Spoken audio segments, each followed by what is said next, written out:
Beleza, pessoal? Vamos lá, boa noite. Consegui contar os encontros aí, encontro de número 8 desse ano do AIDA, aqui no segundo semestre. A ideia hoje é a gente dar um passo à frente da última apresentação, né, do último encontro que a gente teve.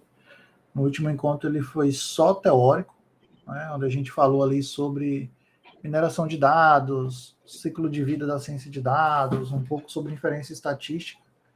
A gente vai retomar no primeiro tópico justamente esse ponto e vai continuar aí já para a abertura de uma base, medida tendência central, desvio padrão, então começar a fazer algumas coisas aí que é interessante a gente saber dentro do processo de exploração dos dados, tá?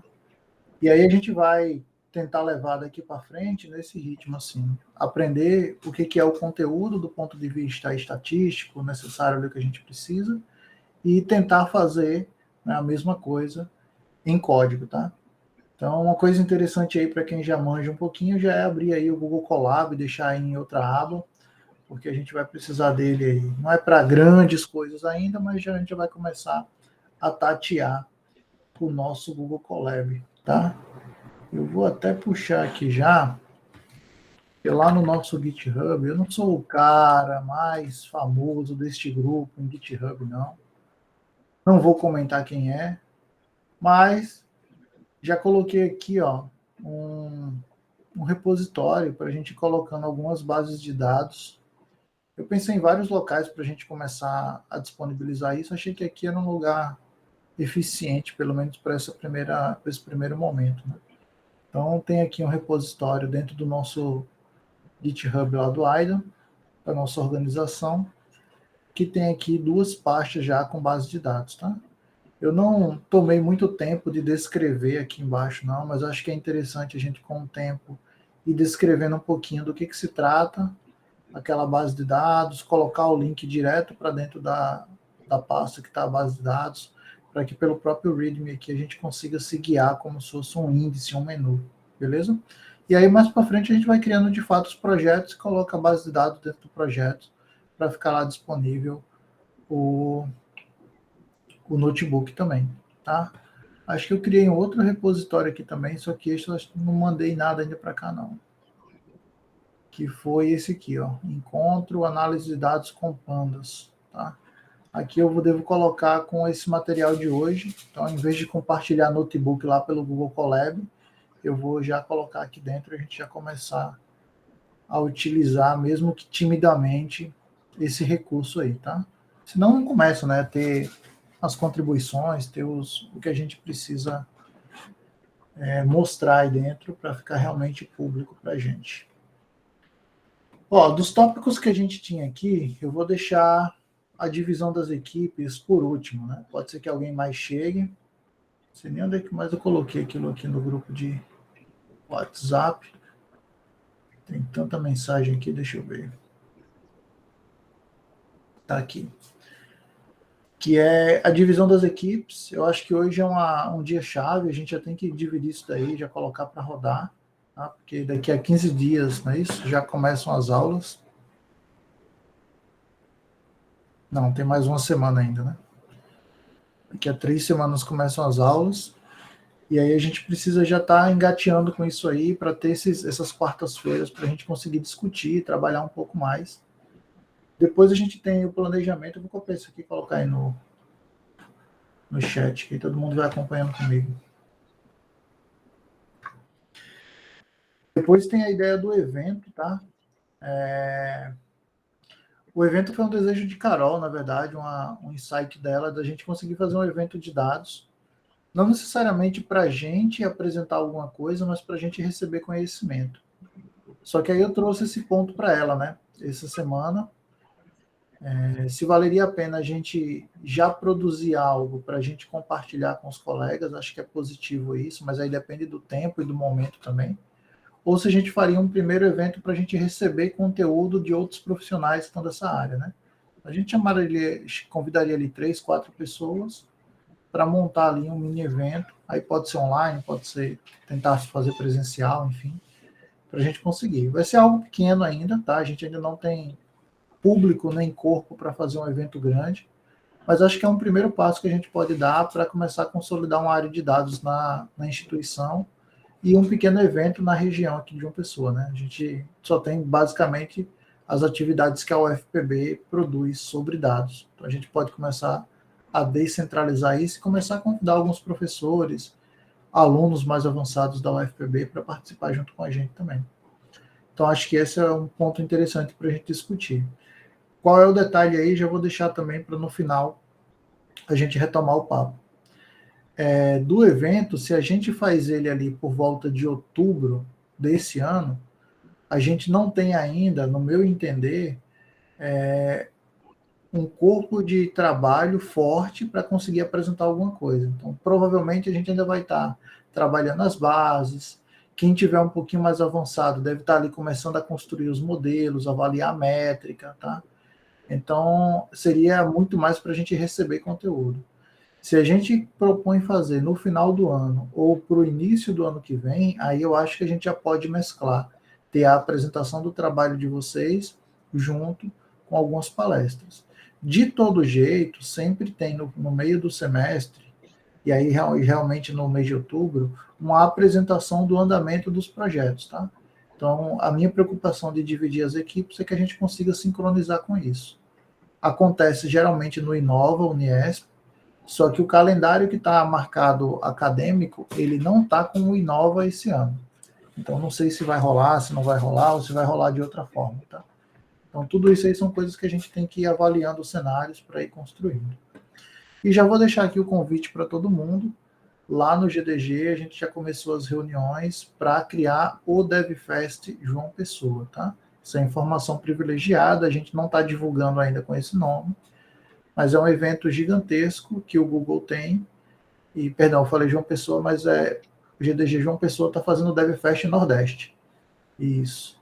E aí o evento vai ser pauleira, tá? Porque eles estão querendo colocar mais... Eles não, né? A gente está querendo colocar mais gente do que foi no Mulhertech. É uma proposta megalomaníaca que chegou lá da cabeça da Vanessa. E a gente engrenou nela. Então, tipo isso, Cléo. Mãozinha na cabeça. Mas, assim, tá bem divertido, tá bem gostoso de construir o evento. E aí depois é legal a gente ir discutindo também para poder tentar levar o máximo de gente lá do grupo para o evento também. Beleza? Então vamos embora, pessoal. Então, repositórios aqui já funcionando, tá? Vamos começar a criar os projetos, colocar aqui. Não pode perder o foco. A gente está tendo uma reunião semanal. Eu estou sentindo que nesse meio tempo a galera não está parando para dar uma olhada, para dar uma estudada, para tentar evoluir, tá? Então eu estou saindo do Beabá, né? Eu acho que o Gerson chegou ali com uma fala bem legal lá em junho. Inclusive, eu referencio ela nessa apresentação que eu coloquei agora.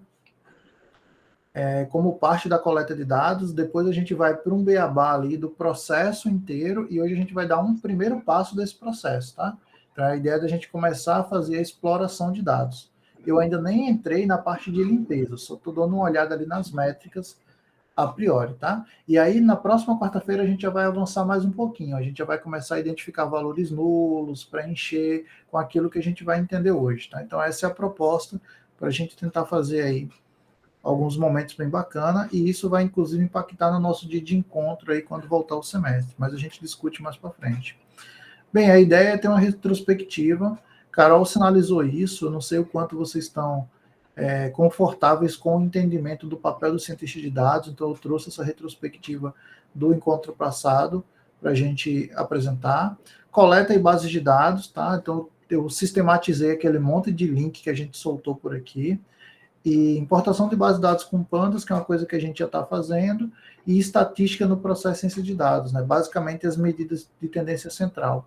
E aí uma pequena atividade, um pequeno projeto para a gente tentar colocar no final desse encontro aí, tá? Sobre a retrospectiva, é bem rápido aqui, tá? Qual é o entendimento que Carol me passou essa semana, a gente conversando? É que ela falou do ponto de vista dela, da experiência dela, tá? E aí eu vou estar tentando retratar isso, a experiência dela, que foi quando ela assumiu a posição de cientista de dados. Então ela esperou chegar no projeto de ciência de dados e, cara, então, vai chegar o seguinte, vai chegar lindamente para minha base de dados, toda limpinha, tratadinha, tá pronta. Da base de dados, ela esperava apenas ter que identificar qual era a variável de saída, quais eram as variáveis de entrada e o que construir o modelo. Então, para ela, a ciência de dados era construir modelo de machine learning. E não é assim, tá? Todo esse ciclo aí são tarefas que um cientista de dados pode ter.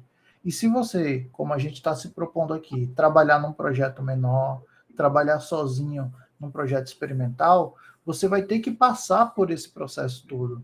Então você vai começar a entender do negócio. E aí eu vou falar um pouco do meu mestrado. Eu tive que entender que não era só trabalhar com dados de educação. Dentro da educação existiam alguns problemas. Eu estava verificando um desses problemas, que era justamente a parte de performance do estudante. Eu queria saber se, através de variáveis socioeconômicas, eu conseguiria prever qual era a nota que ele teria em determinado concurso educacional, né, numa prova de grande escala, como o Enem, ENAD, PISA e por aí vai. Então, esse era um problema, a performance do estudante. Mas eu tive um colega que, dentro de educação, ele pode analisar a mesma base de dados para verificar dropout, para verificar evasão escolar. Isso é outro problema computacional que a gente, perdão, outro problema social que a gente tenta resolver com machine learning, tá? Então tem esse primeiro passo ali, não é só a grande área de educação, mas eu tenho que entender qual é o problema que eu estou tratando. O processo de mineração de dados que a gente discutiu, né, que é aquela parte de limpeza, tratamento, verificação das primeiras métricas ali, e aí ele descreve também a limpeza dos dados propriamente dita e a exploração. Então, 2, 3 e 4, elas vão acontecer basicamente juntos. Tá? Eu vou estar limpando, vou estar ordenando meus dados, organizando, tentando identificar quais são as possíveis hipóteses que eu vou estar criando dele. Depois eu tenho um processo de feature engineering, né, ou engenharia de atributos. Para que é isso? Eu tenho que tentar identificar dessa minha base gigantesca quais são os dados importantes que eu vou ter nela, tá? E aí eu preciso selecionar esses dados. Então, por exemplo, todo dia de sol cai a venda de guarda-chuva. Beleza. Mas isso tem impacto para poder eu analisar, por exemplo, a quantidade de sorvetes que é vendido? A priori, não. Eu não preciso saber que reduz lá o dado de guarda-chuva para saber quantos sorvetes são vendidos em dia de sol. Então, talvez existam outras variáveis que impactem isso daí, tá? E se eu for para o Canadá, que é um local frio, será que o dia de sol ou o dia nublado influencia a venda de sorvete? Teoricamente, o clima lá já é frio por natureza. Então, quem quer tomar sorvete porque quer. Será que isso acontece aqui? Então, eu começo a criar essas hipóteses, e com essas hipóteses eu vou selecionando quais são os atributos que são importantes. Isso é o processo de feature engineering, e inclusive existe técnica computacional para a gente fazer isso. Então, precisa fazer isso, não é, na mão ou na intuição, tá? A modelagem é propriamente a criação do modelo, aqueles exemplos simples que a gente fez há um tempo, tá? E a visualização de dados é quando eu começo a colocar tudo isso em gráficos para que a gente consiga apresentar para a área negocial. Esse daqui é só ilustrativo, tá? Como vocês vão ter acesso ao PowerPoint. Se a gente fosse transformar aquele processo em tarefas, seria basicamente esses 8 pontos. Definir o problema, coletar os dados, limpar e preparar os dados. Depois de limpos e preparados, a gente realiza uma análise exploratória, que é o primeiro passo que a gente vai dar hoje aqui. Modela os dados, ou cria lá o modelo de aprendizado de máquina. Avalia as métricas desse modelo. Implementa, geralmente é o processo que a gente coloca de deploy, né? A gente faz o deploy, começa a mandar frases, e com o tempo a gente vai vendo se essa assertividade vai diminuindo, vai aumentando, que é o processo de monitoramento. Se ela for diminuindo ou aumentando, a gente precisa retreinar o modelo, tá? E comunica esses resultados. E aí é um processo interativo, né? O monitoramento e comunicação dos resultados. Pode acontecer? Pode. Na pandemia aconteceu isso. Diversas instituições que trabalhavam por mensagem de texto, elas tinham um padrão de pessoas que costumavam ir presencialmente a essas companhias, a essas empresas. Quando tudo para, que a gente tem que ter a comunicação toda por WhatsApp, por mensagem de texto e outras fontes, que esses textos começam a entrar nos modelos de machine learning, que não consideravam essas mensagens das pessoas presenciais, né, que iam no presencial, começou a ter um erro, porque a forma de escrever é diferente, o conteúdo da conversa é diferente, o perfil do público é diferente, o que vai dar diferença no grau de instrução, no erro da escrita, ou no acerto, no uso de emoji ou não. E aí esses modelos precisaram ser retreinados. Tá? Então é um processo normal aí, e veja que o cientista de dados está em todo o ciclo.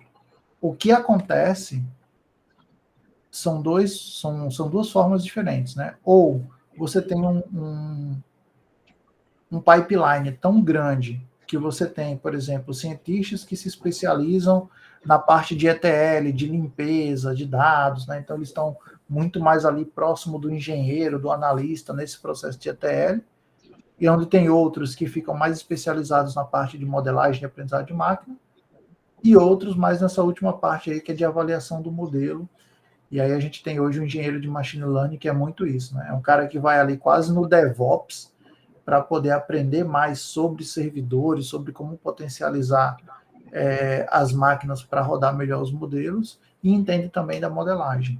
Ou você tem o processo onde o problema ele é mais objetivo, ele já vem claro da área negocial, e o cientista faz isso de ponta a ponta. Né? Hoje, na sala que eu trabalho, é basicamente isso. Eu só apoio ele na coleta de dados, porque eu estou mais próximo dessa fonte, tiro lá um Excelzão gigantesco, passo para eles e eles fazem o trabalho lá de criação do modelo, deploy do modelo e tudo mais. Tá bem nessa forma, tá? Então isso aí tem que estar claro, pessoal, porque é o que a gente deve atuar, tá?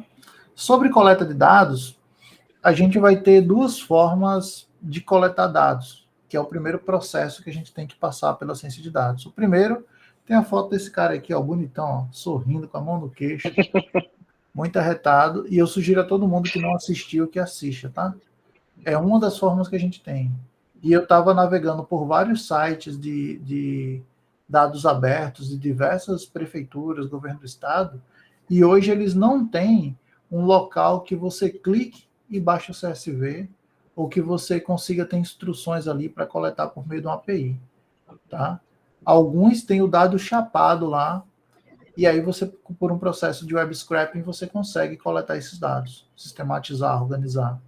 Tem outros que eu não sei nem se dá para fazer isso, até tem que investigar, que eles agora estão utilizando muito os sistemas de BI, né? E aí coloca o sistema de BI lá na tela e fica aquela coisa pesada, horrível, estragando o tempo precioso que a gente tem lá e não diz nada, né? Porque tem métricas que os analistas deles mostram para gente, mas não necessariamente aquilo que eu quero fazer. Eu não consigo tirar minhas inferências.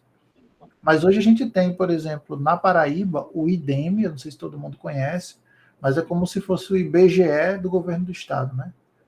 E o IDEME, ele tem um processo que você pode logar lá na página deles, criar um cadastro, por meio do sistema, solicitar os dados que você precisa, e aí tem um processo todo para disponibilizar esses dados, né? Claro que nunca dados sensíveis, nunca dados estratégicos, mas dados de fatos que têm características de público, tá?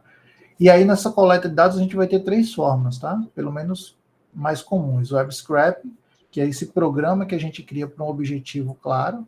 O web crawler, que geralmente está muito mais ligado à indexação, né? Ele fica navegando de uma página para outra e vai verificando ali, mapeando o que tem naquela página. E a API, que é uma coisa muito legal também. E quando a gente tem, a gente fica bastante feliz, né? Porque o sistema já está lá com a abertura clara para a gente coletar o dado de uma forma estruturada, geralmente. Espera aí que a ideia não é passar Gerson aqui. Temos o formato de bases de dados, tá? O exemplo que eu tenho incentivado muito a vocês olharem é o Kaggle. Hoje é de longe uma das principais plataformas, portais com bases de dados, tá? As bases de dados do Kaggle são reais e são utilizadas principalmente para estudo, para pesquisa e para competições, tá? E a nível computacional não é ruim.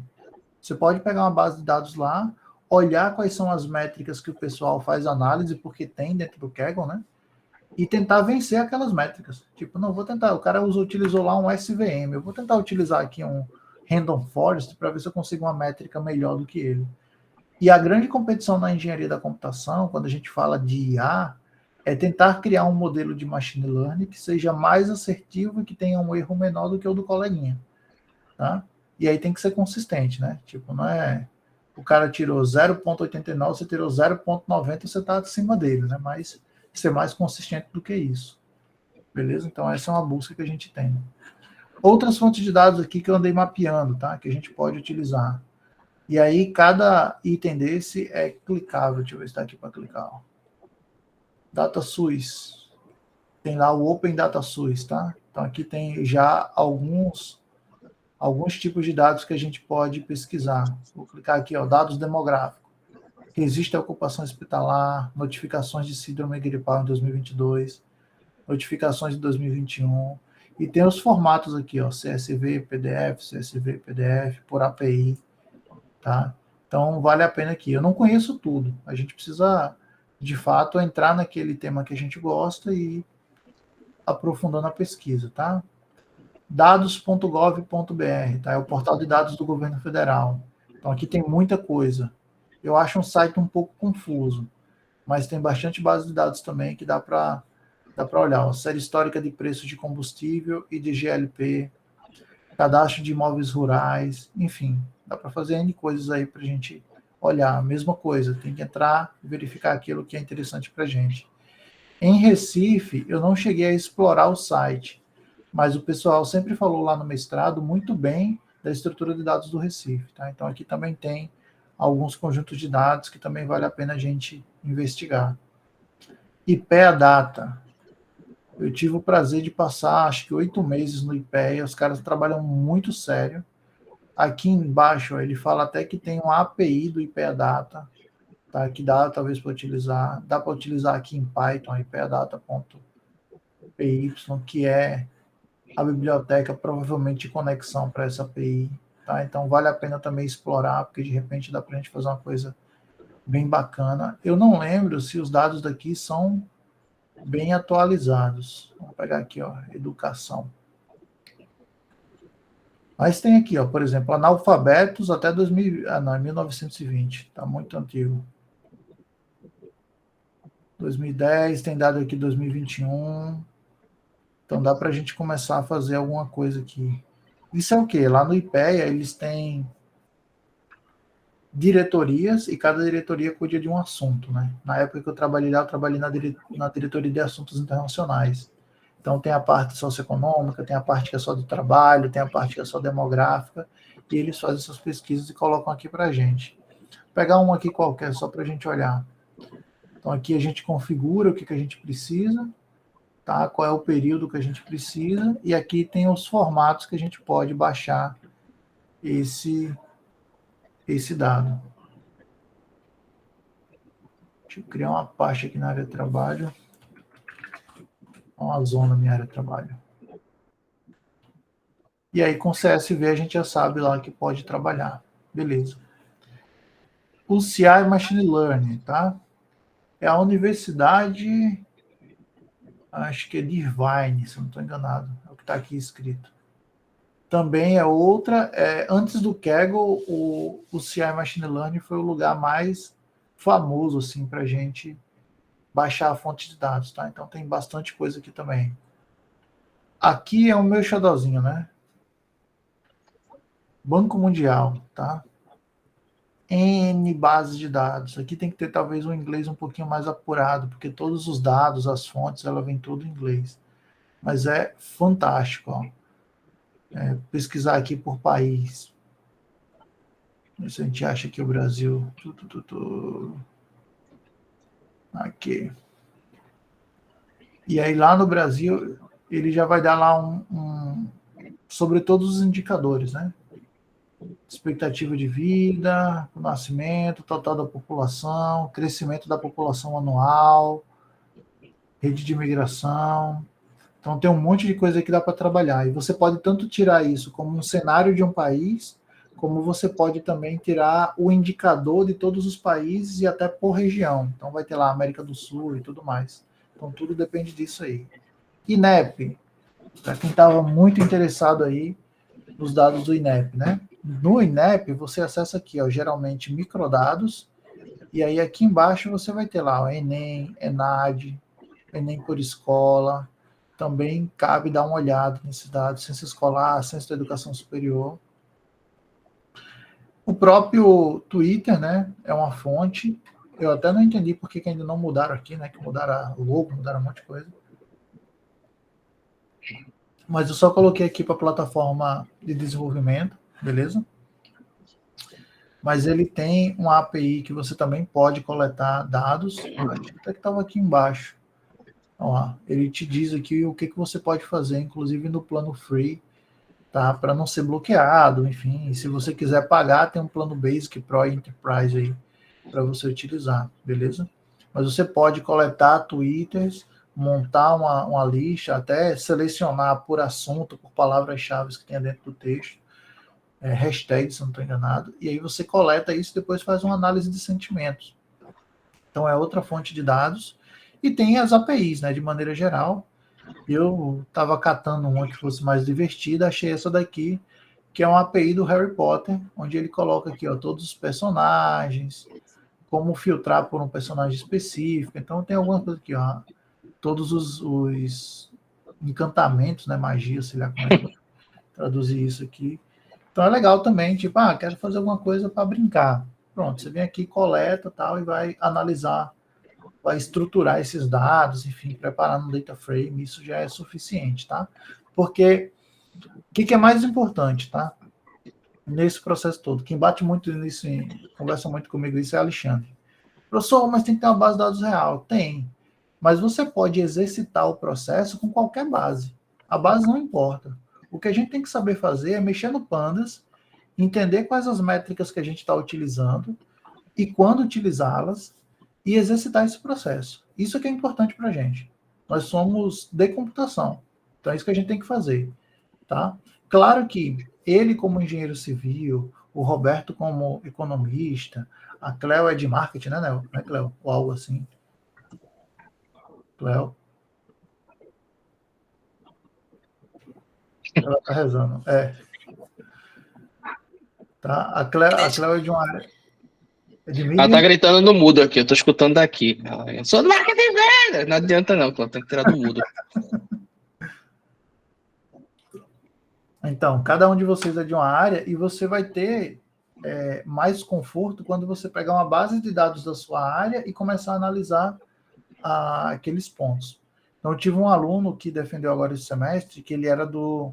Ele não era, né? Mas ele era, vamos chamar assim, metido a investidor, né? Gostava de bolsa de valores, tal, esse tipo de coisa. Ele disse, professor, eu quero analisar os dados da bolsa, quero criar um modelo para a bolsa. Beleza, vamos lá, vamos criar. E aí a gente criou um modelo baseado em séries temporais para isso, para tentar prever valores da bolsa. Ficou perfeito? Não, ficou com assertividade super baixa, que é natural, né? Se tivesse um modelo de machine learning para prever crescimento ou decrescimento na bolsa, ou perda na bolsa, seria maravilhoso, né? Todo mundo estava rico. Então não tem isso ainda, não. Mas assim, o exercício foi feito, o processo computacional foi feito. A assertividade alta ou baixa, ela foi explicada, tá? Então é esse o processo que a gente tem que se concentrar. Então aqui são algumas fontes de dados, coloquei outras aqui também, que é a parte de dados abertos da Câmara Legislativa, tá? Tem lá também uma base de dados que você pode tentar coletar, identificar o que tem. Tem do Senado, tem esse site aqui que eu acho massa, que é o Brasil I.O. Tá? Eu não lembro se eu já mostrei para vocês, mas eles têm vários datasets aqui também que dá para a gente utilizar, tá? Alguns aqui, principalmente esse Brasil I.O., é mais pegado na parte de dados do governo federal mesmo, tá? E aí é meio que fazer uma auditoria pública, né? Civil, digamos assim. É a gente ir lá, conseguir realizar cruzamento de dados, tudo mais. Esse site aqui, eu tenho ele guardado aqui há muito tempo, mas eu nunca usei. É como se fosse uma base de pesquisa, um Google para pesquisa de base de dados, tá? Nem sei se eu pesquisar aqui, tipo, valores de imóveis, se vai aparecer algo. Aí tem aqui, ó, Brasil, variação dos preços de imóvel. Não sei até que ponto isso daqui é legal, é bacana, mas talvez seja um lugar para a gente começar a explorar também, né? Principalmente a galera que está procurando dados aí, que não está achando tão facilmente. Então tá tudo aí na nossa apresentação, beleza? Deixa eu fechar um pouco aqui esse monte de lugar para não ficar. bagunçado. Massa. Então a gente já sabe onde coletar dados. Esse é um dos exercícios que a gente vai ter que colocar. Só que para hoje a gente já vai pegar e já vai começar a importar com o Pandas, tá? O que é o Pandas? Que eu tanto falo, Pandas, Pandas, Pandas. Primeiro que o logo dele é esse aqui, tá? Não é um pandazinho, não. Esse é o logo dele. Ele nada mais é, pessoal, do que uma biblioteca do Python que ajuda a estruturar os dados nesse formato tabular. A gente vai ter linhas e colunas. É basicamente isso, tá? Ele tem limites? Tem. Ele não é a fina flor do negócio, não. Hoje em dia, a gente já tem um recurso novo, não é tão recente, mas é mais recente que o Pandas, que é o Polar. Esse treco aqui, ele está se propondo a ser melhor do que o Pandas, porque o processo dele é trabalhar com volumes gigantescos de dados. O Pandas, quando você está trabalhando ali em torno de 1 milhão de linhas, ele começa a dar umas bugadas. Ele estoura a memória muito fácil, entendeu? Ele não é tão performático para isso, não. Mas aqui não, aqui você tem um recurso, é tanto que a forma de consulta de dados dele, de agrupamento de dados, ela é muito mais parecida com outra tecnologia que é chamada de Spark, do que necessariamente com a consulta que é feita em Pandas, tá? Então, fica de dica aí para depois, quem quiser se divertir um pouquinho, dar uma pesquisada. Isso aí.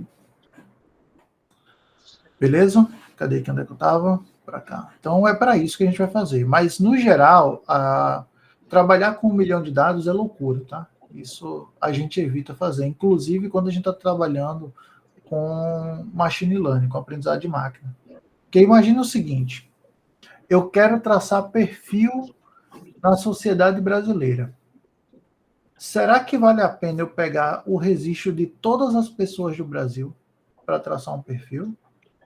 Talvez valha a pena, dependendo de quantas características eu vou pegar. Mas vamos dizer que a gente vai pegar 100 características, ou seja, são 100 colunas de cada pessoa no Brasil. Aí você multiplica a quantidade da população vezes 100 para você ver o volume de dados que você vai ter. O modelo de machine learning vai chegar uma hora que ele vai se embananar. Ele não vai conseguir calcular direito lá o que ele precisa para fazer o agrupamento ou coisa do tipo. Então ele vai se embananar. Então é um risco trabalhar com um volume tão grande assim de dados. Ele tem que ser muito bem delineado, muito bem desenhado. O feature select tem que ser muito bem feito para poder dar certo. Esse foi um dos problemas que eu tive na dissertação. Eu estava trabalhando com 612 mil linhas e é um volume muito alto para conseguir generalizar bem o modelo. Beleza? Bem, como é que a gente vai fazer a importação do Pandas? A gente vai ter aqui a forma com o JSON, não é o que a gente vai trabalhar agora, tá? Mas eu quero só que vocês percebam que é muito simples. A gente vai importar o Pandas, a biblioteca, uma vez que ela já esteja instalada. Geralmente, no Google Colab, ela já está lá, porque é uma biblioteca padrão. A gente vai definir uma variável, e dentro dessa variável a gente vai guardar uma instância desse Pandas. Então, eu vou utilizar a biblioteca, que eu chamei Pandas, e apelidei ela como PD. Então, PD. Então, eu vou pegar essa instância do PD e vou chamar dela uma função que tem lá read, underline, alguma coisa. Nesse caso aqui, JSON. Então, se ele está lendo um JSON, ele precisa receber a localização de um arquivo JSON. Isso vai acontecer também para Excel, tá? Então, ele tem lá read Excel e também tem para o CSV, que é o que a gente vai utilizar. No CSV, ele ainda pode ter, isso não é obrigatório, esse outro parâmetro aqui, né? Além da localização do arquivo, ele tem o parâmetro de qual seria o separador. Acho que a gente já conversou sobre isso, se não eu lembro agora, que o arquivo CSV ele pode vir separado por ponto e vírgula ou apenas por vírgula, tá? São características dele. Ponto e vírgula, geralmente a gente utiliza aqui no Brasil, porque o nosso separador, a nossa vírgula é o separador justamente decimal, né? E aí, no padrão americano, o que a gente tem? O número inteiro, sem separador de milhar, a vírgula, apesar de ser o separador de milhar dele, mas eles digitam inteiro, 1000 seria 1000, tá? E o separador de decimal deles seria justamente o ponto. Então, Se eu tirar isso daqui, vai ficar correto.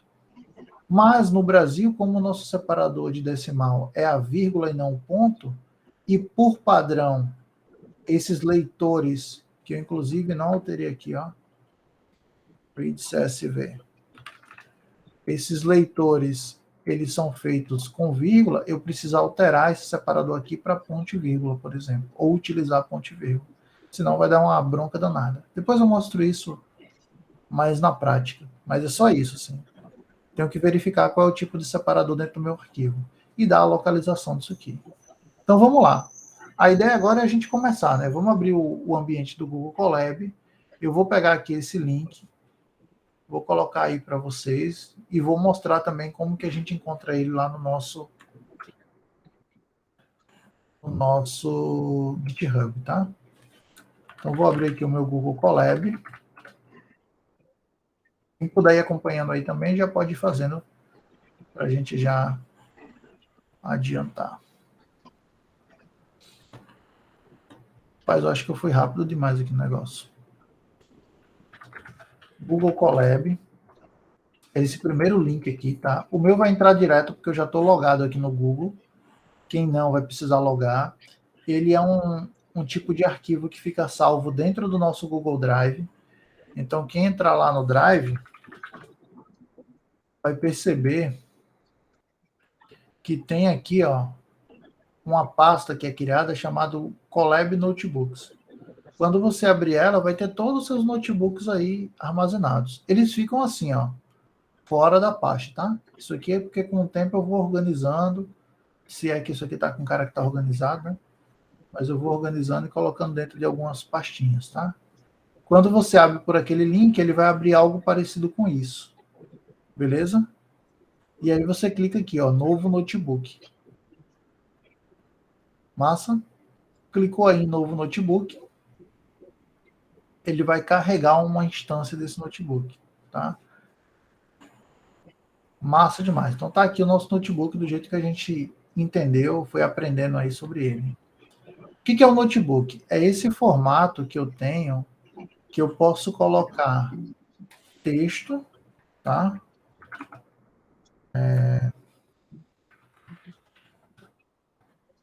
E posso colocar código.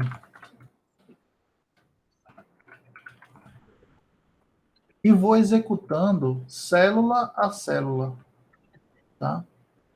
Eu, inclusive, acho que é mais interessante, quando a gente está aprendendo a programar, aprender via notebook. 10 vezes. Porque você consegue ir executando linha a linha seu código, ver exatamente o que está alterando naquela linha, e ao mesmo tempo que para o estudo é legal você ir colocando aqui um comentário, no formato de texto mesmo, né? Não comentário de linha ou comentário de bloco no código, mas um comentário para poder ir aprendendo. Beleza? Então acho que é legal isso aqui. Então esse é o notebook. Cada sessão dessa a gente pode fechar e abrir aqui no Colab, tá, pessoal? Para ficar mais inteligível. E eu tenho níveis também que eu posso criar, tá? Então aqui ele está com uma cerquilha apenas. Se eu criar outra aqui abaixo com 2 cerquilhas, ele vai criar um nível 2. Então eu posso fechar só o nível 2 ou fechar o nível completo. No Colab, ele também tem uma vantagem que ele vai ficar organizado aqui no formato de índice. Então, se você tiver um notebook muito grande, você pode ir pulando de sessão para sessão. Isso é bem bacana também. Não é comum ter nas IDEs, por exemplo, tá? Tem exceções, mas não tem esse fechazinho, enfim, é bem legal. Como que funciona aqui o Colab dentro do Google, né? Ele vai instanciar aqui uma máquina virtual, tá, para gente. Então ele tem aqui, ó, um back-end com Google Computer Engine com Python 3, tá? Tem aqui 12 GB de memória RAM e tem 107 GB de um disco rígido aí para a gente utilizar. Essa máquina, ela fica ativa por até 12 horas, acho que é isso, gratuitamente. E a gente vai ter por mês 100 unidades de computação para a gente utilizar. Eu não sei bem como é que é medida essa unidade de computação, mas é o que a gente compra agora. Tanto se você for comprar, você vai comprar uma quantidade de unidades de computação. Então, por exemplo, Nesse uso aqui, ó, aproximadamente eu estou utilizando 0,08 por cada hora. E eu tenho apenas uma sessão ativa, a gente pode ter até 5 notebooks em funcionamento, tá? Por ciclo, por vez. E aí, quando eu iniciei, ele apareceu aqui, inicializando, por isso que ele demora um pouquinho para rodar a primeira vez. Já está pré-carregado nesse notebook aí várias bibliotecas principais do Python para a gente utilizar, e também tem alguns recursos principais de machine learning. Recursos muito diferentes, a gente precisa fazer a instalação normalmente, tá? Beleza, então vamos começar aqui a organizar o nosso notebook. Vamos colocar aqui encontro 08 de julho de 2023, tá?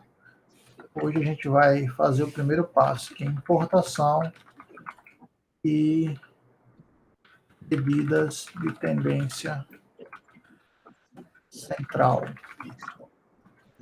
Beleza, esse é o primeiro ponto aqui para a gente. Essa primeira sessão aqui é sempre uma sessão legal para a preparação do ambiente, que a gente vai precisar. Aqui a gente pode colocar... Vamos colocar as instalações também, né? Instalações da biblioteca. Eu gosto de criar logo abaixo uma célula com as importações das bibliotecas. Beleza. Agora aqui eu vou apagar esses lixões aqui para não ficar bagunçado o nosso negócio, tá? Na instalação, eu posso colocar aqui, ó, %pip install e o nome da biblioteca, tá? Isso daqui é meio que um padrão que a gente vai ter para... Meio que padrão não, é o comando, na verdade, que a gente utiliza para instalar, tá? Então, a gente chama o programa, o nome do programa é pip, tá? Dentro do programa pip, a gente vai chamar a função dele, que é a função de instalação, e depois a gente vai indicar qual é a biblioteca que a gente quer, tá? Se a gente for lá no... Acho que é Python. O Python seria um local, um índice de todas as bibliotecas, ou das bibliotecas que são instaláveis pelo pip, tá? A gente vai conseguir aqui, por exemplo, pesquisar schedule, tá? A gente tem lá essa biblioteca de agendamento. Quando a gente abre ela, ele está justamente esse comandinho, ó, pip install schedule. Se a gente pesquisar aqui a request, quando a gente abre ela, ele vai dar justamente o comandinho como a gente colocou lá. O nome da ferramenta, o comando de instalar e o nome da biblioteca. Beleza? Então é por isso que a gente está utilizando esse formato aqui, pip install pandas. Beleza? Se você quiser instalar outra biblioteca, abaixo, pip install quests. E por aí vai, tá? Não é o caso aqui. Beleza, vamos dar o play aqui, executar, ver qual erro que pode dar. Ele rodou, tá? Veja o indicativo aqui no cantinho, que demorou 3 segundos, tá? E ele viu que todos os requisitos, né, para a instalação do Pandas ou do próprio Pandas já estavam instalados, já estavam satisfeitos, né? Então não precisou instalar nada. Mas a gente deixa aqui porque a gente pode baixar esse código e colocar na nossa máquina, por exemplo, né? Então a gente precisaria ter essa instalação. Beleza. E lá pelo nosso exemplo, a gente teria que fazer a importação. Então, a gente vai importar a biblioteca Pandas e criar com ela um alias, que é o PD. Beleza. Vamos lá fazer isso aqui. Vou clicar aqui de novo para ele dar o sair daqui dentro. Então, vamos lá fazer o nosso import pandas ASPD. E aí não podemos esquecer de dar o play aqui do lado. Beleza, ele executou rapidamente e a gente já consegue fazer isso. Agora, a gente vai criar aquela variável e dentro dela a gente vai receber o quê? O nosso pd.readCSV. Já vou explicar para vocês por que CSV. Vamos agora pegar a nossa fonte de dados. Vou entrar lá no GitHub do AIDA. Professor, esqueci a base de dados, só lembro lá do GitHub, como é que eu faço? Vou lá na organização do AIDA, entro aqui em repositórios, vou procurar qual que é o repositório que eu quero trabalhar. Então, eu quero trabalhar aqui ó, com as bases de dados de estudo, abrir ele, tá? Dentro da base de dados de estudo, a gente vai pegar esse aqui, ó, Global Country 2023. Acessamos a pastinha dele, e aqui dentro vai ter a base de dados dele. Por que eu utilizei aqui read CSV? Porque minha base de dados aqui está em .csv. Então, é pelo formato do arquivo que eu estou pegando ele aí, tá? Quando eu clico nele aqui, ele fica nesse formato de preview. Eu não posso utilizar ele assim, eu não posso pegar esse link aqui e colocar lá. Não sei se recentemente teve alguma mudança que vai funcionar. Mas, a priori, eu tenho que vir aqui, ó, nessa função raw, tá? Que seria a ideia de visualizar esse arquivo no seu formato bruto. Então, quando eu clico aqui, ó, veja que a visualização muda, é como se eu estivesse dentro de um bloco de notas. E aí sim, agora eu consigo pegar esse link aqui, ó, copiar e colocar ele aqui no meu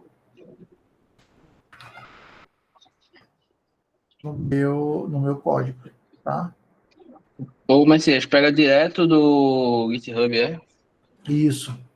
Ele é para puxar direto do GitHub. Eu coloquei o link aí no chat. Beleza? Quando eu rodar isso aqui, é para ele ler bonitinho o nosso arquivo, tá? Porque aí vem o detalhe, pessoal. E eu estou tentando ser bem básico para a gente ir pegando, somente quem não tem tanta experiência, tá?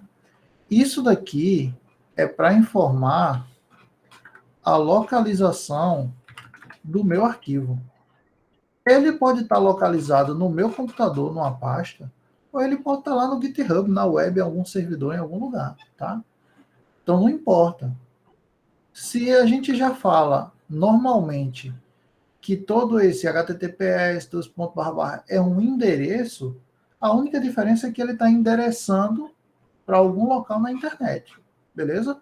Então não precisamos nos preocupar com isso, porque lá no finalzinho, ó, ele está indicando lá, o arquivo é esse aqui, ó, Word Data 2023 CSV. Se eu colocar só isso aqui, é óbvio, tá? Não vai funcionar porque eu não tenho esse arquivo aqui local. Dá para colocar local? Dá, mas isso é para um outro momento, tá? Por quê? Ele vai ter aqui também ó, algumas pastas que a gente pode criar, tá? Dentro dessa máquina virtual que ele instancia aqui para a gente e jogar nossos arquivos aqui. Inclusive, a comunicação fica mais rápida, tá? Isso é positivo, quando você está com um arquivo muito grande. Só que, a partir do momento que você passa essas 12 horas que eu falei dessa máquina instanciada, essa máquina morre. E tudo que tiver dentro dela é perdido. Qual foi a estratégia que eu utilizei no mestrado? Estava trabalhando com a base de 10 gigas. Qual foi a estratégia que eu utilizei lá? Eu joguei esses 10 gigas para dentro do meu Google Drive, que ele também tem aqui ó, uma pasta que eu consigo montar o meu Google Drive. Ó. Deixa ele montar aí. Então ele montou meu Google Drive, aí eu tinha um código que ele copiava lá do Google Drive para dentro dessa máquina virtual, e aí eu utilizava, trabalhava com ela aí, fazia o que precisava fazer, depois eu exportava os meus dados selecionados para dentro do Google Drive e deixava guardado lá. Então toda vez que a máquina morria, eu tinha meus dados no Google Drive, mas eu tinha esse trabalho de ter que trazê-los aqui para dentro, tá? Então por isso que tem um rolê a mais aí para a gente trabalhar. Lemos aqui a nossa base de dados. Qual é o próximo passo aqui? Sempre, tá? Depois que eu ler minha base de dados, df.head. Manda aí. Professor, me perdoe, mas o senhor tem como só repetir, porque minha tela é pequena e eu não consigo acompanhar. Como é que o senhor pegou esse link no GitHub? Eu já estou na página do EIDA, vi aqui o repositório do grupo de base de dados. Deixa eu entrar aqui de novo. É porque minha tela é pequena, perdão. Nada, que é isso, tem que pedir perdão não, cara. Relaxa. Tá aqui dentro? Estou na base de dados para estudo. Isso. Então aqui, ó, base de dados para estudos. Aí você vai procurar aí Global Country 2023. Ok. Quando você acessa ela, lá dentro já está o CSV, né? Perfeito. Clica nele, aí ele vai abrir aí a tabela. A visualização do CSV. Certo. Lá em cima, se você olhar, ele já está no link, né, como ponto .csv. Mas se você utilizar dessa maneira, provavelmente não vai funcionar. Então você tem um botãozinho pequeno aqui, ó, no canto superior direito, chamado HAL. Tá, vi. Clicou nele, aí ele transforma para essa tela preta aqui. Aí é o mesmo arquivo lá em cima, só que no formato bruto, né? Aí você copia esse link e joga lá. Valeu, professor. Isso. Entre aspas, simples, tá? Nunca esquecer disso. Que o link, na verdade, é uma string, né, pessoal? Beleza? Então, entre aspas, simples. Deu play aqui, ele rodou, leu a base de dados. Depois a gente faz a primeira visualização, que é o df.read. Tá? Obrigado, professor. Beleza, tranquilo. Então, ele vai começar a visualizar aqui, ó, country, densidade, a abreviação daquele país, né? Aqui são dados sobre países do globo, e ele tem aqui alguns dados que é interessante a gente visualizar e brincar com eles, né? Então, tipo, percentual da terra, né, que é para agricultura, percentual da área em quilômetros quadrados, tamanho das forças armadas, taxa de nascimento, tá? E tem um monte de coisa aí também que eu não vou conseguir traduzir tudo, não. Simbora. Então, beleza. Então, a gente conseguiu aí importar a nossa base de dados, que é a primeira tarefinha. Todo mundo está conseguindo fazer aí? Alguém está tendo dificuldade? De boa, né? Tá de boa. Tranquilo. E aí é onde a gente vai começar a colocar estatística no processo. Beleza. Por quê? Porque o primeiro passo que a gente tem que fazer aí, depois da limpeza, a gente não peguei uma base necessariamente, não avaliei ela totalmente para ver o que ela precisa limpar, então a gente deixa isso para um próximo encontro. Mas o passo seguinte seria começar a entender o que são as métricas que a gente vai estudar e tirar essas métricas da nossa base.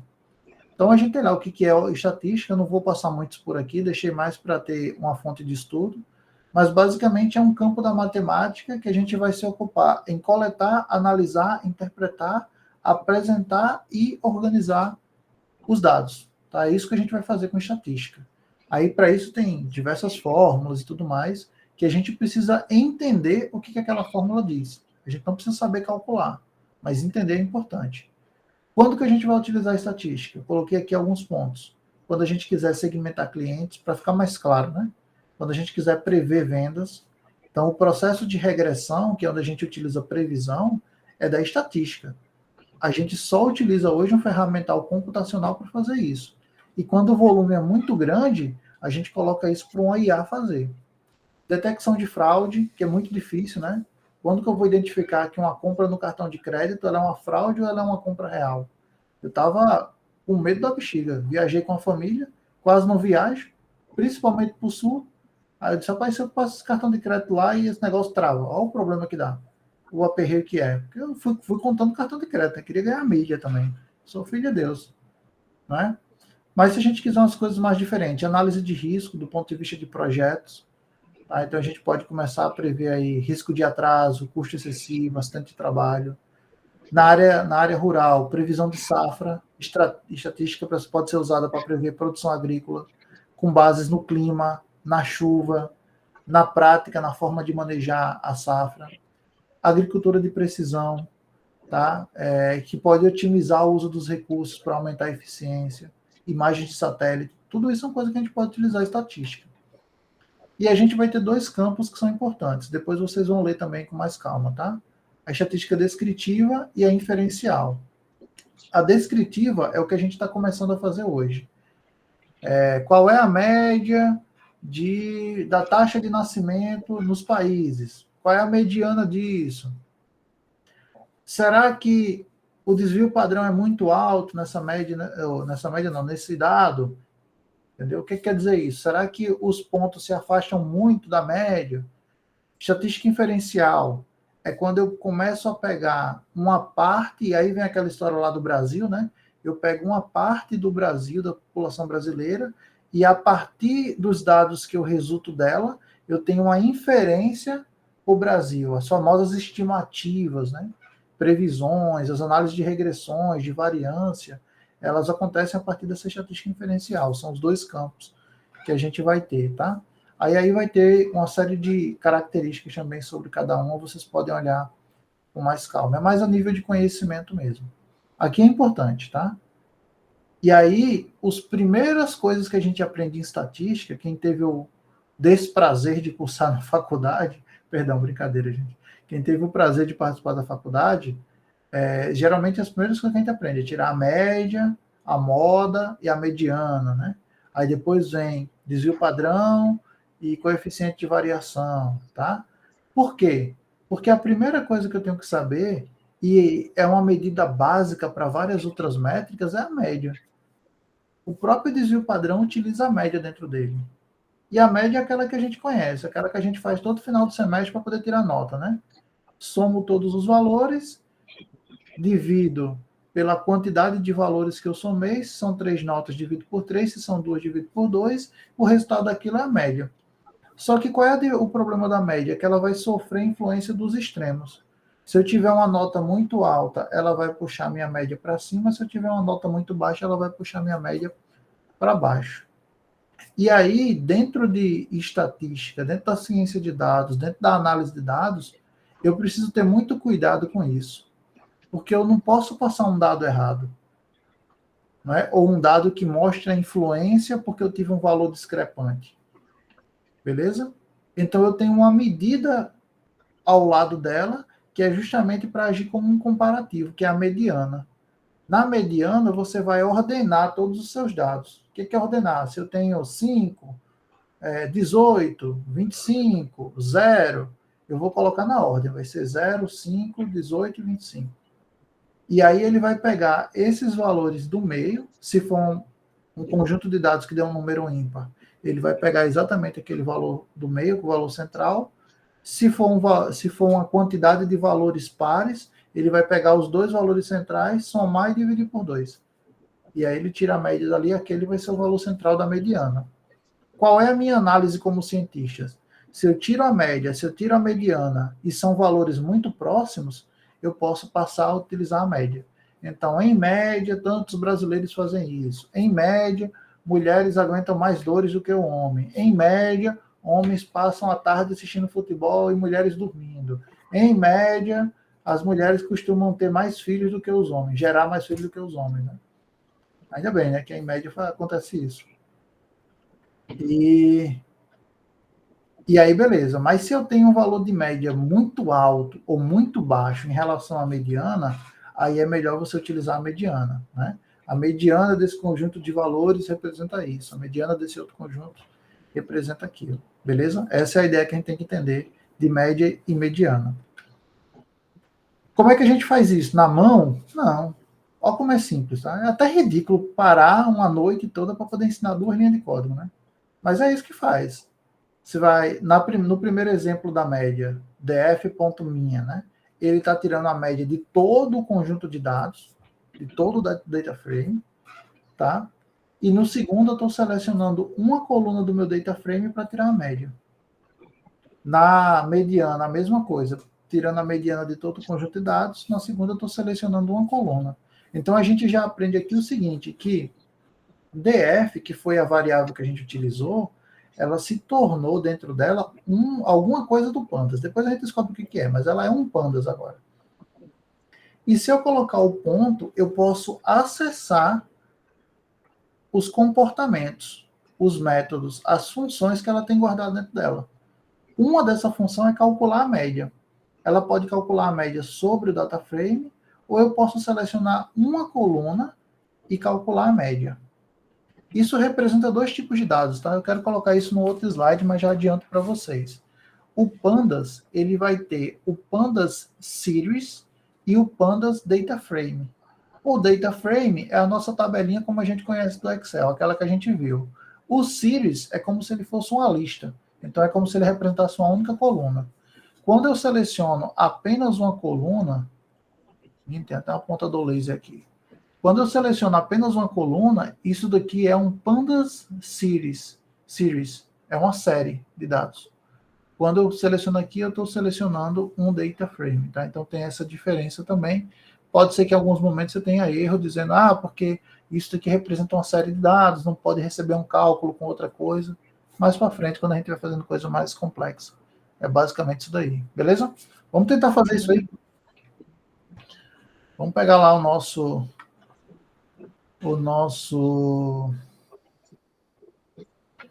notebook e vamos escolher aqui. Essa daqui eu acho que é legal, ó. É a densidade de pessoas, né, por quilômetro quadrado, tá? Então acho que isso aqui é um negócio bacana para a gente fazer, tá? Só que eu acho que a primeira coisa que a gente pode fazer aí é começar alterando o nome dessa coluna, que tá difícil da gente mexer, né? A gente pode começar tentando alterar o nome dessa coluna. Para isso a gente vai criar aqui, ó, uma nova linha de código, tá? E aí o que é que eu vou utilizar aqui, ó? O meu próprio dataframe.rename, beleza?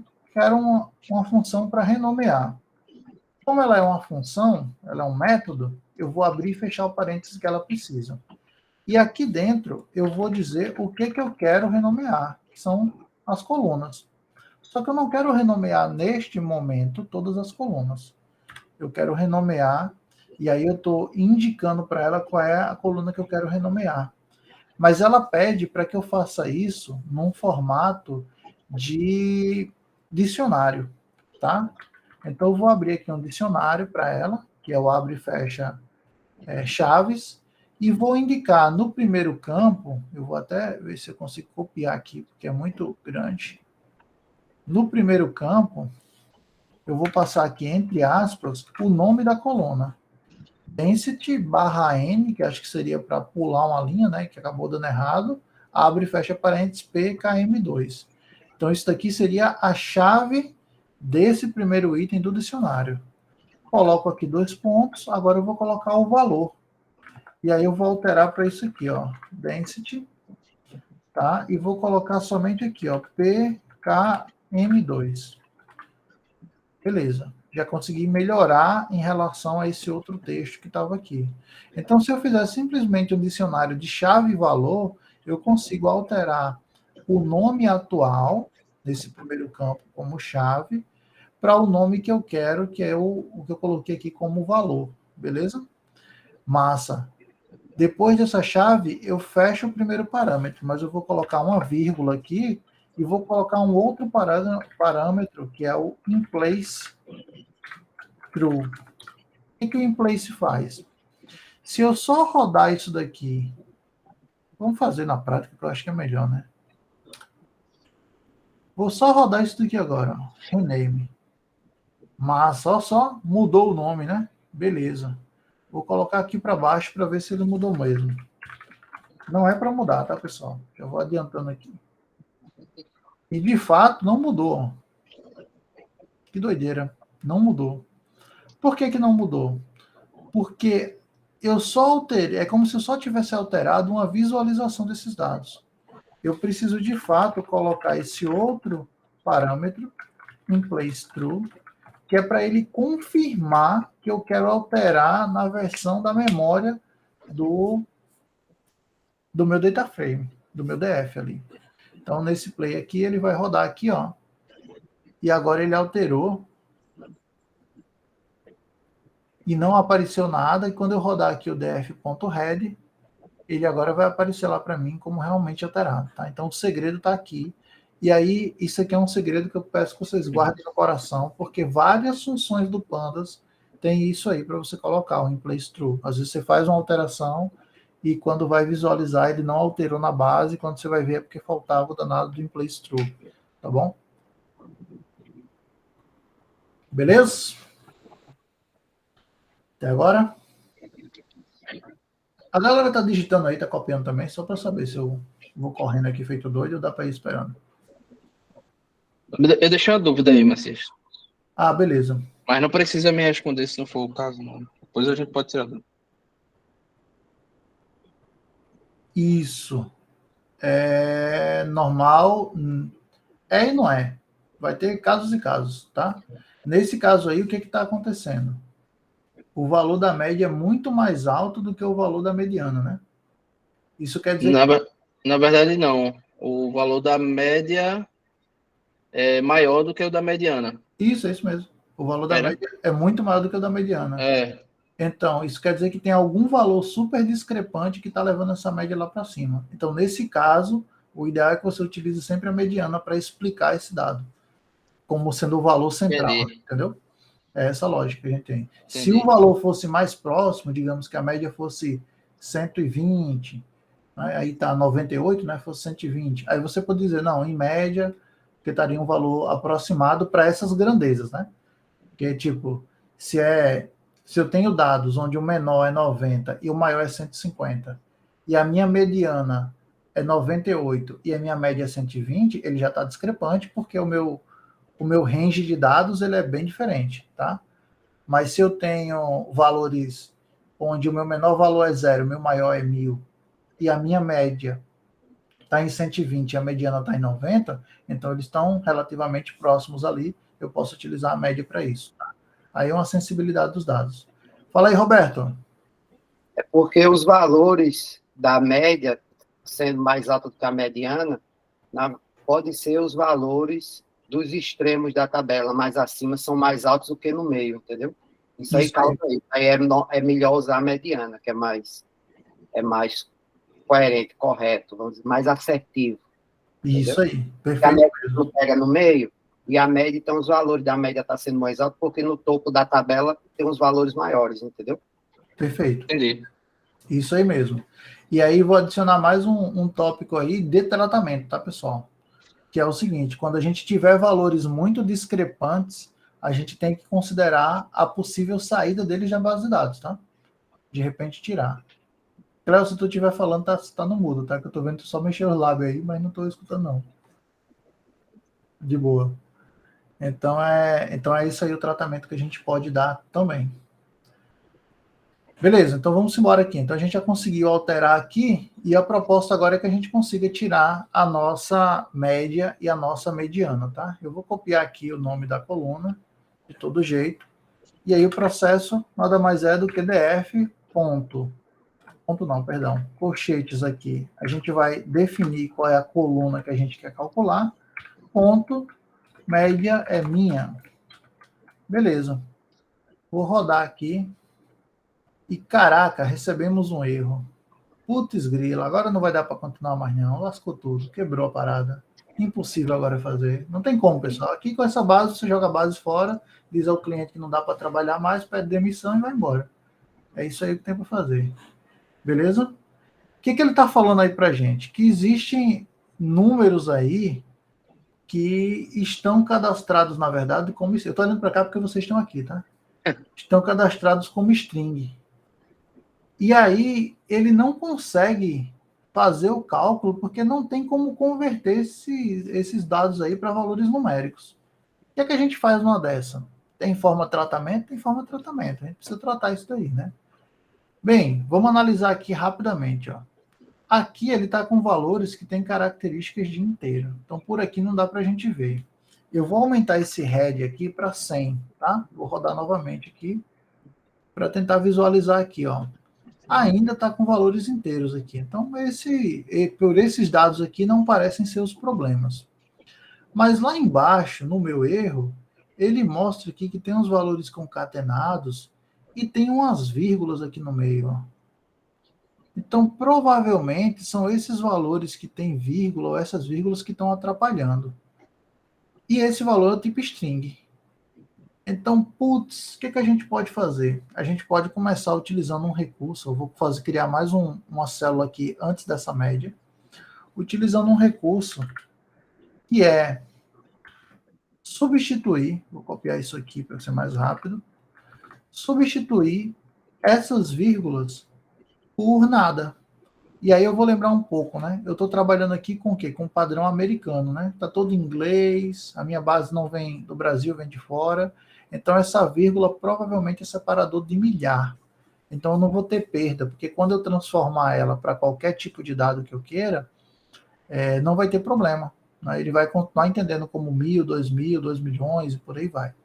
Então eu vou fazer essa alteração. Como é que eu faço isso? Eu chamo aqui a minha coluna como se fosse uma variável. Aí eu vou pedir para vocês lembrarem um pouquinho lá do conceito de lista, tá? Que eu podia ter aqui a posição da lista como se fosse uma variável, já que a lista é uma caixinha. Então aqui vai funcionar do mesmo jeito, só que em vez de posição, eu vou ter um nome da minha coluna. E dentro dela, eu vou passar o conteúdo da própria coluna, ponto str, ponto replace. O que é que o replace vai fazer? Ele vai fazer uma substituição. E o que ele vai substituir? Ele vai substituir a vírgula por nada. Beleza? Então, eu vou simplesmente remover a vírgula desse processo aí, tá? Então, eu vou rodar aqui agora, tudo ok, não deu nenhum erro, então eu espero que ele tenha removido. Depois, eu vou criar uma linha de código abaixo, porque apesar de eu ter removido, eu removi isso porque ele está como uma string.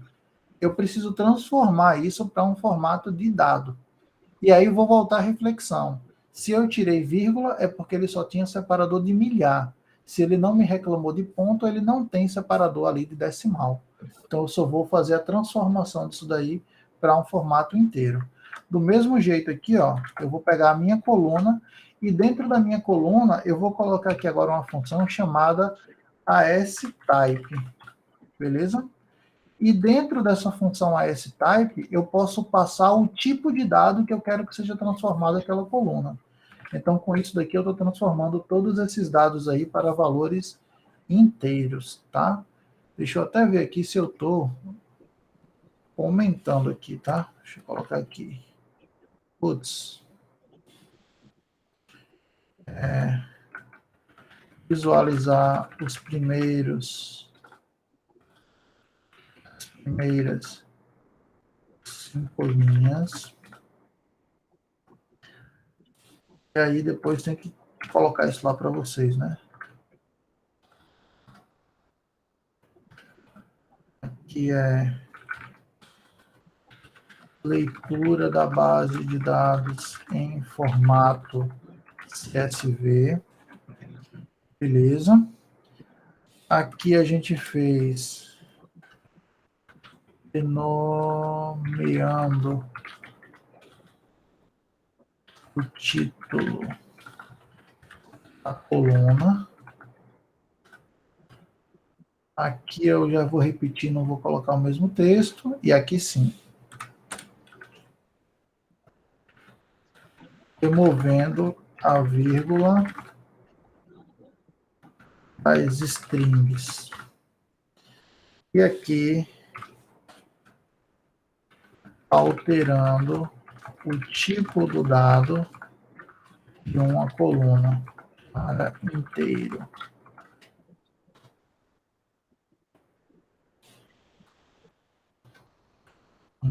Beleza.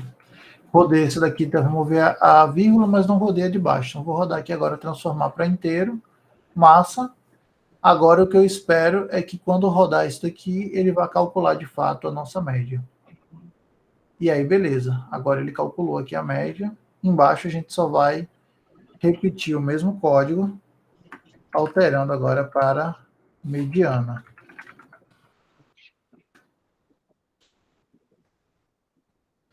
E aqui eu tenho tanto a média quanto a mediana dessa coluna PKM2. Tranquilo aí? Ô, professor, Manda aí. no caso, eu não sei se dá esse problema. Tem problema de estouro de memória de inteiro nesse caso? Nunca peguei não, mas tem. Tem. Tem, é tanto que o inteiro que o DataFrame vai trabalhar é um int64. Ele não trabalha com o int8, que é o padrão do Python, não. Então, ele Então, tem mais lá para trabalhar. Quando a gente bota o int, ele já entende que é o int64 ou... Não lembro, mas acho que não. Acho que ele vai transformar para o inteiro do int8 mesmo. Tá bom. Acho que é, deixa eu ver aqui, df.types, se eu não estou enganado. É isso mesmo aqui, ó. Já foi para o int64, que é o padrão dele. Boa. Show, obrigado. Vou colocar aqui também.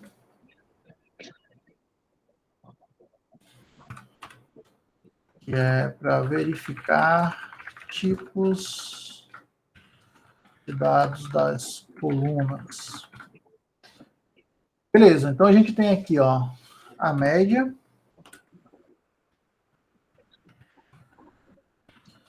E a nossa calculando a mediana. Temos aqui a média e a mediana e verificamos aqui os tipos de dados das colunas, tá? Se a gente tivesse rodado isso daqui antes, e a gente pode até fazer isso aqui também. Deixa eu colocar ele aqui, ó. Antes da transformação. E aí o que eu vou fazer agora, tá? Não precisam fazer isso. Eu vou rodar tudo novamente. Deixa ele calcular aí, fazer tudo novamente, que aí a gente vai ver que na primeira ele vai estar, rodou aqui, ó.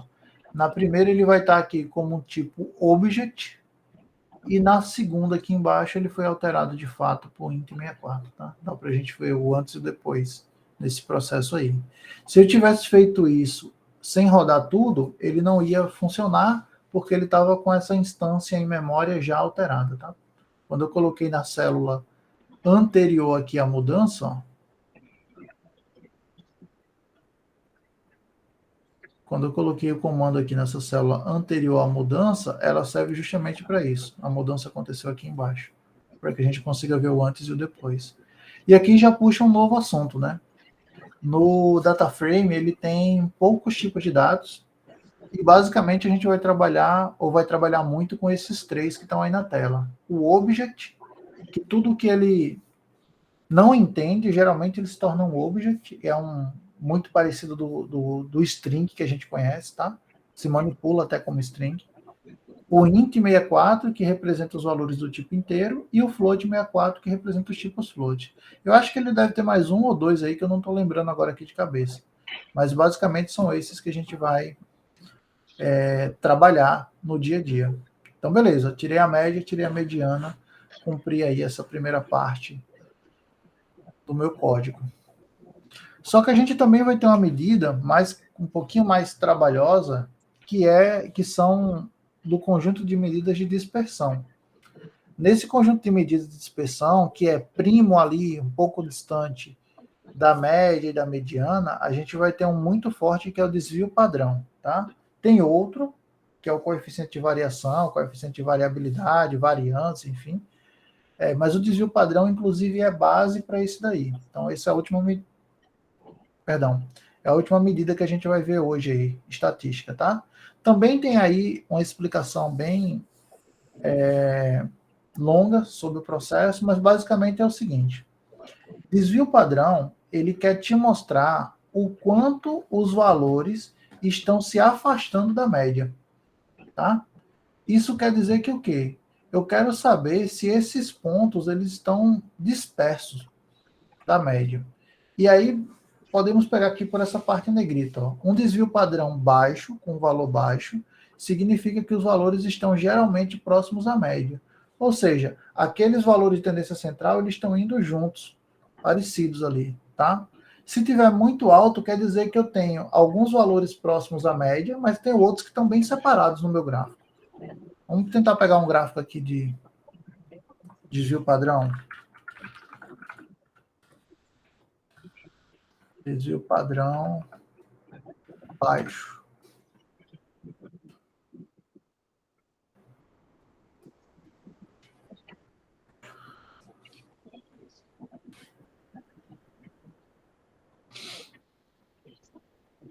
Esse aqui não é muito bom não, mas vai servir para a gente aqui, só para entender, tá? É como se essa linha central, tá, pessoal? Como se essa linha central ela fosse a média. E eu preciso saber o quanto esses valores eles estão se distanciando da média. Uhum. Então, se o desvio padrão for baixo, quer dizer que os dados vão estar bem próximos aqui dessa linha laranja. Se o desvio padrão for alto, eles vão estar bem distante dessa média aqui, tá? Nesse caso aqui, ele está provavelmente com um dado que é histórico, né? Então, é o mesmo dado, que é o da linha azul, só que ele está no tempo, por isso que ele está se comportando como uma linha, tá? No nosso caso, não, seria um ponto, né? Porque é um registro de um país.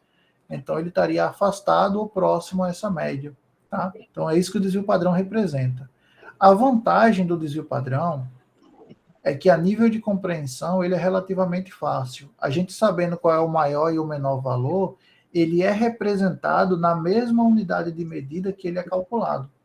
Tá? Então, aquele valor lá da média, você está me falando de quantidade de vendas, de número de colaboradores, e eu calculo a média, calculo a mediana por setor, por enfim, por o que é que eu seja. Quando eu estiver calculando o desvio padrão, eu também estou falando de quantidade de colaboradores, de quantidade de tempo. Seria essa a lógica, tá?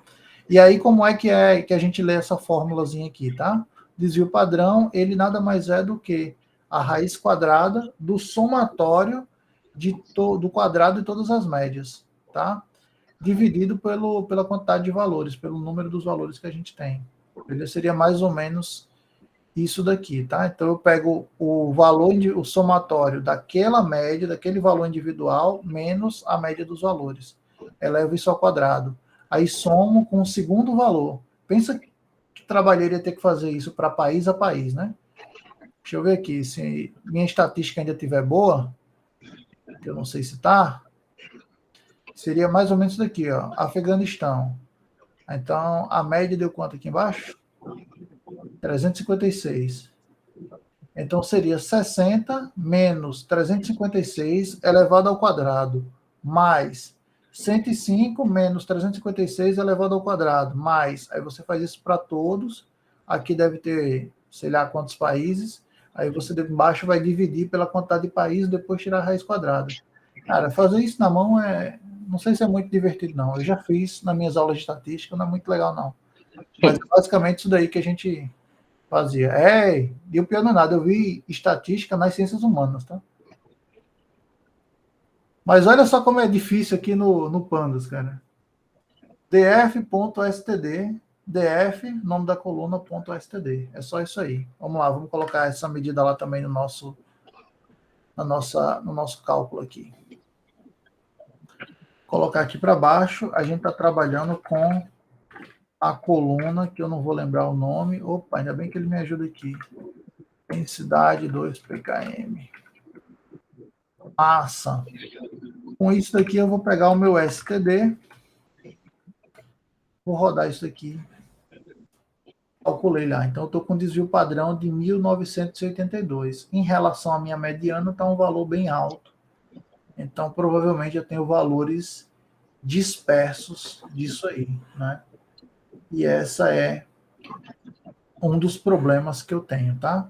Como é que eu posso visualizar esses valores dispersos? A gente pode tentar plotar aqui um gráfico, tá? Vamos lá, DF.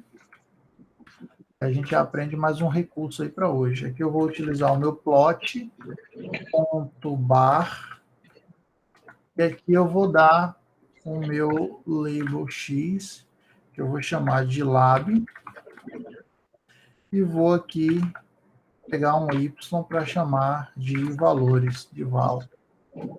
Vou fazer uma rotação aqui de 0, para eles ficarem todos alinhados. Vai ficar um gráfico horrível? Vai, porque a gente tem muitos dados, tá? Mas a priori só para a gente ver como é que a gente faz a plotagem dos gráficos. Deixa eu ver se vai funcionar aqui. Beleza, funcionou. Então, ó, aquilo lá que o Roberto comentou com a gente, né? Provavelmente tem um valor discrepante. Olha só o valor discrepante aqui, ó. O outro aqui, ó. Isso aqui que está puxando a nossa média para cima, enquanto os outros estão tudo aqui embaixo. Os picos são bem menores. Esse bagulho aqui, ó, seria os nomes de cada rótulo, tá? Como está um pouco bagunçado aí, misturado, porque tem muitos, por isso que está sendo visualizado dessa maneira. Beleza aí? Tranquilo? Deixa eu ver de novo lá, por favor, vocês. Oxe, claro. O gráfico ou o código? Não, o código. Isso aqui. Nesse caso aí, Hum. eu não entendi o valor de X e de Y. É só um textinho. Não, então, mas no caso aí, tudo bem, tu tá pegando uma coluna. Isso, é uma coluna, aí é como se X fosse o label, aqui embaixo, e o Y fosse o valor. Se eu quisesse fazer uma coluna por outra, consegue? Aí você consegue, aí você vai pegar o data frame, e aí o X vai virar uma coluna, e o Y vai virar outra coluna. Aí você vai substituir isso aqui pelo nome da coluna. Deixa eu ver se eu consigo fazer aqui. Ver se vai dar certo. Não sei se vai dar por causa do tipo de dado, mas a gente tenta.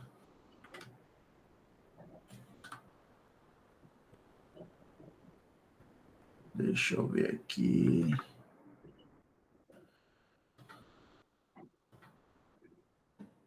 E aqui, deixa eu ver uma outra coluna lá.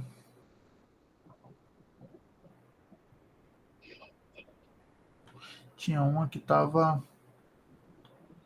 Pegar o país, o country.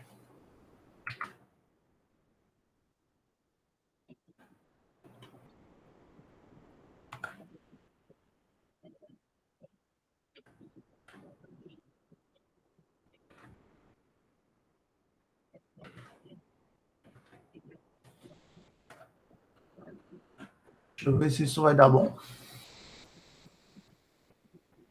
Beleza. Tá aqui, ó. O one seria de Afeganistão, né?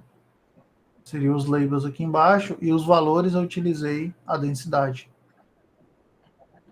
Entendi. Deixa eu ver se isso aqui recebe uma lista. Se tivesse colocado no caso aí o do country, tivesse colocado, por exemplo, sei lá, continente, um exemplo, tá? Ele agrupava? Não sei, tem que testar.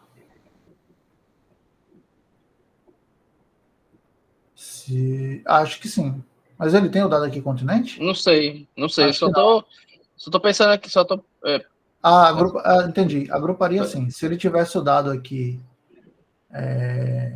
no caso aqui, né, a sigla, fosse América do Sul, América do Sul, América do Sul, aí ele ia agrupar pela América do Sul. Boa. Deixa eu pegar outro dado aqui, ó. Eu não sei se tem outro numérico aqui. Birth rate.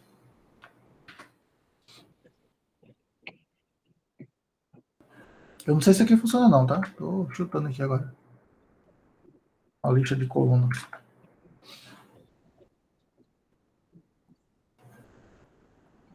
Olha que legal. Tá bem miudinho aqui, ó. Acho que vocês talvez não estejam vendo, mas eu tô vendo aqui que tem uns pontinhos laranjas. É a taxa de nascimento, então provavelmente com a densidade de pessoas ela vai dar uma diferença gigantesca aqui. Mas dá para reunir, dá para brincar bastante. E, Messias, dá para tirar os dados que estão fora do desvio padrão? Dá. Faz sentido isso? Porque, assim, quando você disse tira para cima e tira para baixo, os que estão... Uhum. Faz sim. Tem outro gráfico que a gente vai ver depois, que é o gráfico de box plot. Ele vai te dar... Gráfico box plot. Ele vai te indicar como que estão os teus dados. Então, o ideal é que entre esse tracinho superior, entre esse tracinho inferior, esse retângulo ele esteja mais ao centro e essa linha aqui também esteja mais ao centro. Essa seria a centralidade perfeita dos dados. Beleza? E aí, quando ele está distante assim, e está mostrando que existe uma discrepância aqui, entendeu? E aqui também na mediana, porque isso aqui é o valor médio dos dados. Mas veja que tem um dado aqui que está fora desse padrão, dessa caixinha.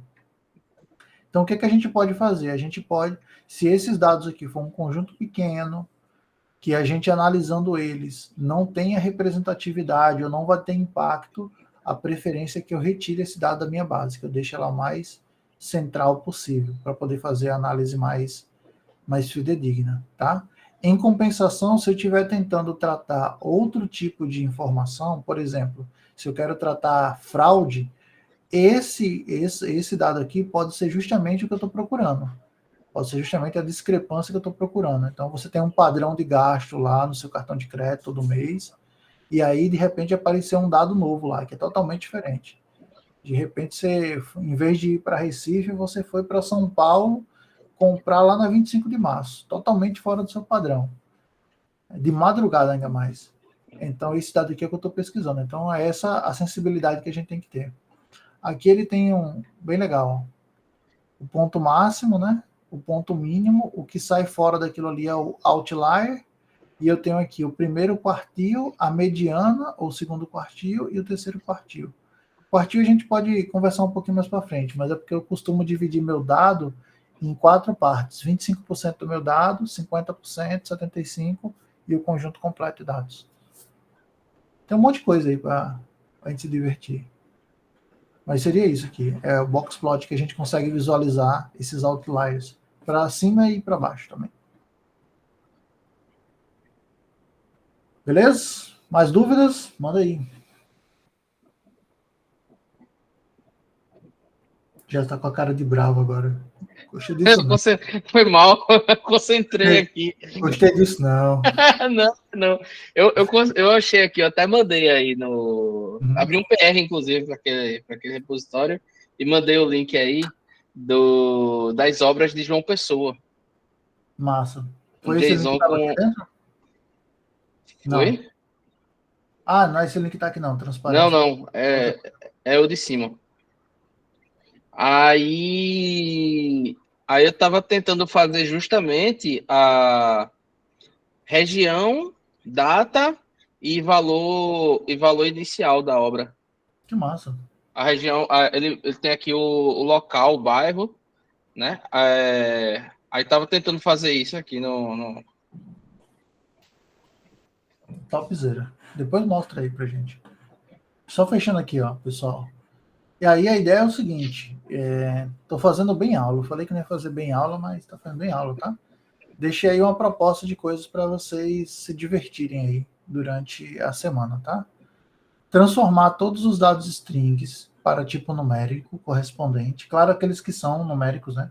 Tipo, não vou mudar o título do país para um número. Alterar os nomes da coluna para modos mais inteligíveis, que seja de fácil compreensão.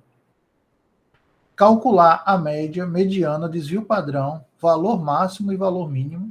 Esses dois aqui é para dar uma pesquisada mesmo. Dessas 6 colunas. E guardar esses dados para essas 6 colunas dentro de um dicionário Python. Tarefinha tranquila. Mas vai repetir ali algumas vezes o código, tá? Isso é o objetivo mesmo. E aí aqui é o desafio, né? É transformar esse dicionário num pandas e depois tentar plotar um gráfico com esse dicionário que você criou, né? Com esse pandas que você criou. Beleza? Aí tentem fazer isso aí em casa, na tranquilidade do lar, naquele domingo à tarde, que agora tá passando só os gênios no Luciano Huck, né? Aí, às vezes é legal, às vezes não é legal. Não, né? Eu gosto mais do Lip Sync e do Dança dos Famosos, é isso aí mesmo. Então aproveita esse tempo aí para poder fazer isso, beleza? Mas essa é a ideia aqui. Então com isso daqui a gente estaria bem para entender e para começar a fazer a nossa análise exploratória, tá? Como eu falei, tem um passo anterior que eu não me debrucei sobre a base com tempo suficiente, mas na verdade eu tinha rodado o comando e tinha dado alguns valores nulos, né? E aí a gente pode trabalhar com isso mais no nosso próximo encontro. Beleza? Vou fechar aqui a gravação e a gente pode fechar. Continuamos com essa mesma base, né, professor? Isso. Pode manter bronca nessa base aí. Para que esse grito todo? Ah, tem uma coisa aqui que eu queria falar com vocês, que é o nosso Classroom. Não sei se todo mundo recebeu o invite. Não. Que eu tinha Tava no spam. que tinha organizado aqui, tá? Mas basicamente é o seguinte, eu estou tascando aqui as nossas coisas, tá? Então tem lá, ó, Python para Zumbi, o curso gratuito de inteligência lá acho que é da Data Science Academy, se eu não estou enganado. Falar sobre IA, isso aqui é um material, acho que da UFPB. Não, isso aqui foi um mini curso que eu dei, e aqui é um material da UFPB. Eles tinham um grupo lá de pesquisa em IA também, que eles fizeram uma série assim bem bacana. O livro de mineração de dados, tá aqui também em PDF. As bases de dados, acho que eu tinha colocado aqui, não. Tá para colocar aqui ainda as bases de dados. E os encontros que a gente gravou, eu coloquei tudo aqui, ó. Tá? Aí daqui para frente tem que ir atualizando ainda, acho que eu não atualizei mais não, tá? Mas tá aqui. Deixa eu pegar o link aqui, para quem quiser já entrar. Eu só achei legal ter um lugar que a gente pudesse sistematizar o nosso conteúdo. Tá aí no chat. Beleza? E aí eu já vou pegar esse slide aqui e já colocar lá, que aí quem quiser revisar alguma coisa já pode utilizar. Atividade.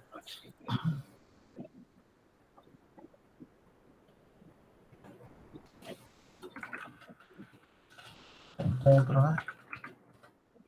Encontro 08. Depois eu melhoro isso aqui.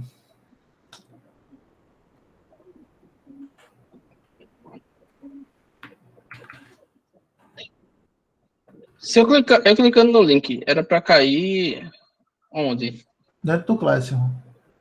Participar da turma, eu tô clicando. Aí conta incorreta Uai, tu tá com qual conta? da Uniesp, do IESP. Não, usa um Gmail normal. Que eu criei fora do Uniesp, porque dentro do Uniesp não dá mais. Entendi. É porque é o seguinte, se eu criar dentro do Uniesp, só pode quem tiver em meio institucional. E a galera nova não tem mais. Aí eu criei fora aqui. Coloquei o nosso slide lá. E acho que vale a pena também colocar o link direto da base de dados.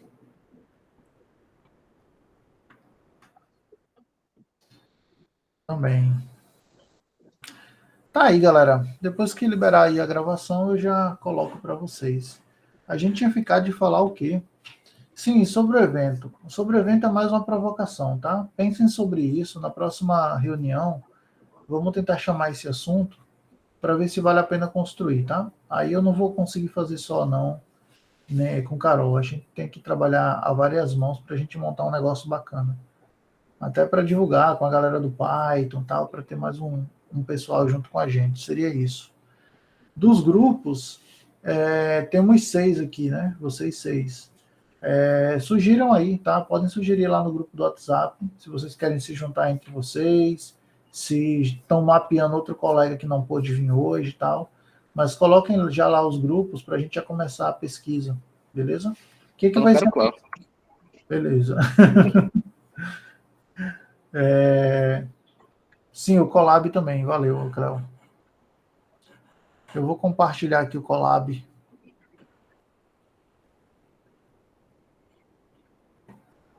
Eu vou separar. Teve no meio. Tranquilo. Eu vou liberar aqui para leitura e depois eu subo ele lá no GitHub. Que é para leitura, acho que vocês podem duplicar.